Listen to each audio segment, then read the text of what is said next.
Good afternoon. My name is Brittany Hollerbach.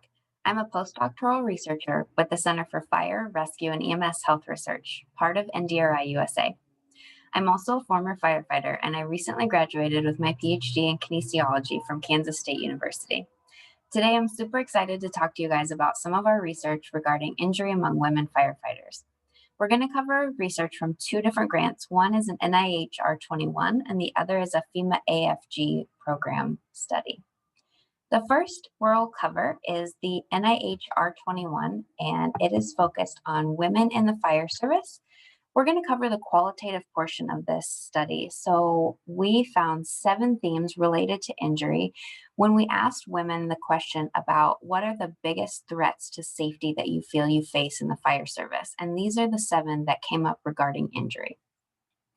So the first was really interesting. We found a lot of women said that injury is similar between men and women. Fires don't discriminate, but we found that people do. So we also found women noted that their anatomy and musculature is different from men to women. And they noted that they wanted to be strong enough to keep up with the boys.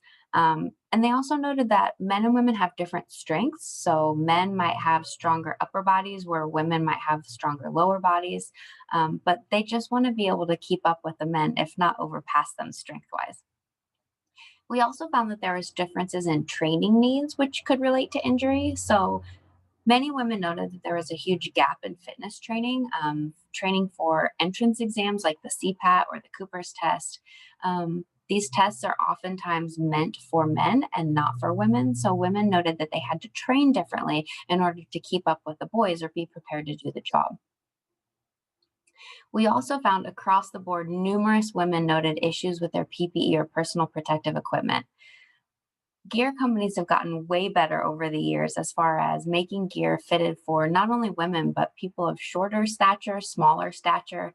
But there's a long way to go as far as making gear that is acceptable and fits a wide variety of statures.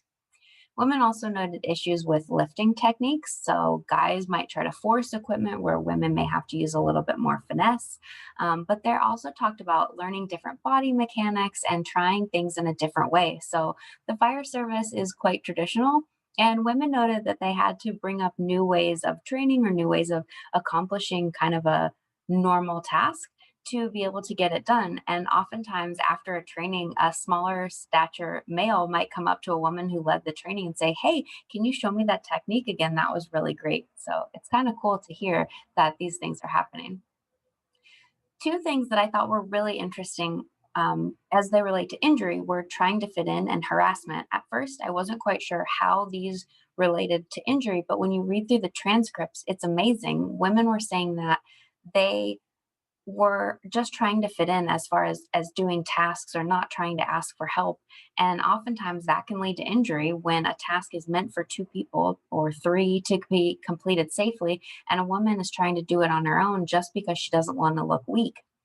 We also found that unfortunately harassment is still occurring in the fire service, and women were being told, this job's just not cut out for you. You're just here looking for a husband. We even had women report that their men colleagues were saying, if we really wanted to, we could just leave you in the fire. We don't have your back, things like that. And not only is that unsafe on the job, but it's impacting their ability to do the job confidently.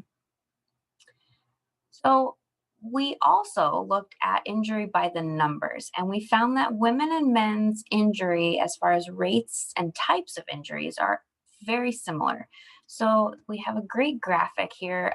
You can see that women experience really similar types of injuries to men. So the back, hips, knees, shoulders were huge as far as where injuries were occurring on the body. And then types of injuries were similar to what we see with our data on males. So dislocation, sprain, and strain constituted over 60% of the injuries.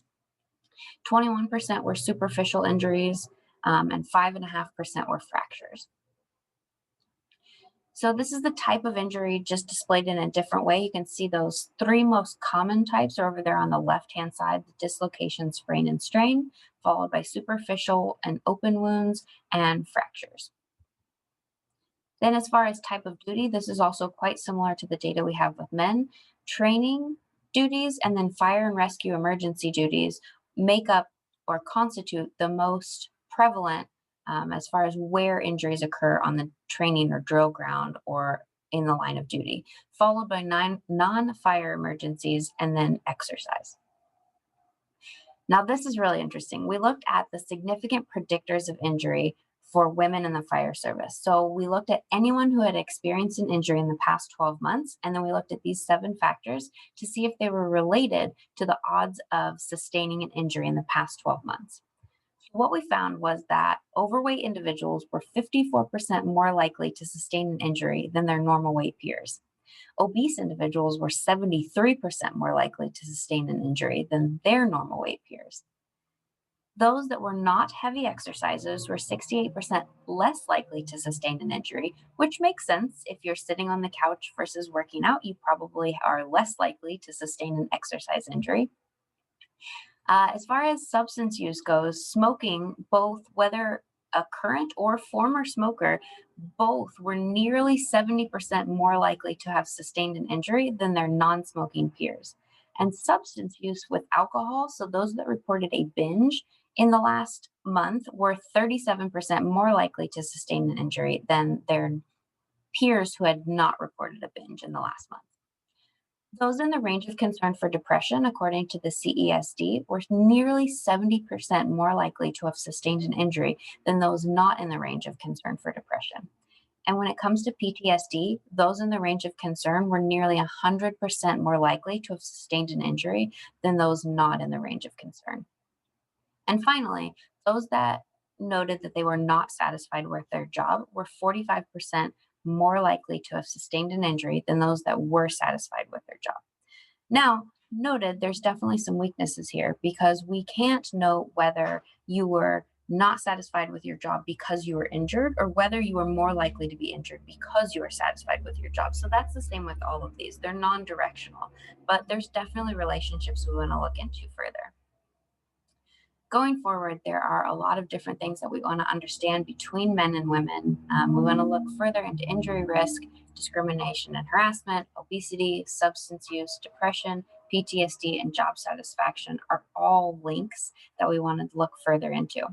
Also, we want to target injury prevention efforts and increase recruitment and retention of women to promote a more diverse workforce, as well as informing training guidelines and SOPs.